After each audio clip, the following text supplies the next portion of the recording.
বিএনপির vice chairman ও সাবেক মন্ত্রী বরকতুল্লাহ বুলু ছয়ানী ইউনিয়নের গঙ্গাবর আগমন করায় ফুল দিয়ে শুভেচ্ছা জানান গঙ্গাবর জাতীয়তাবাদী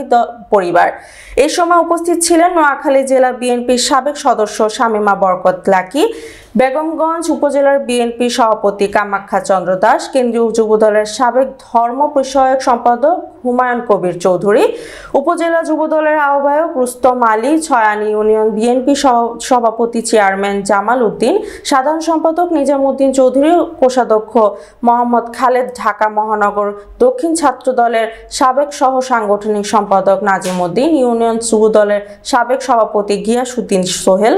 সাধারণ সম্পাদক তাহের আহমেদ, ওয়ার্ড বিএনপি সভাপতি আবু হাকিম, সাধারণ সম্পাদক গিয়াসউদ্দিন, ইউনিয়ন ছাত্র দলের সাবেক সভাপতি জাহিদ, সাংগঠনিক সম্পাদক মিজান রাজু, যুবনেতা দিদার, নোমান রাজু, ওমর ফারুক, ছাত্রদল নেতা ইউনুস, কাউসার, শান্ত, জিহান সহ ইউনিয়ন বিএনপি অঙ্গ ও সহযোগী সংগঠনের নেতৃবৃন্দ। পরে ছয়ানী ইউনিয়ন বিএনপির সভাপতি ও সাধারণ সম্পাদক দুজনে ঐক্যবদ্ধ হয়ে দলকে আরো গতিশীল করার জন্য কাজ করবেন বলে আশা ব্যক্ত করেন।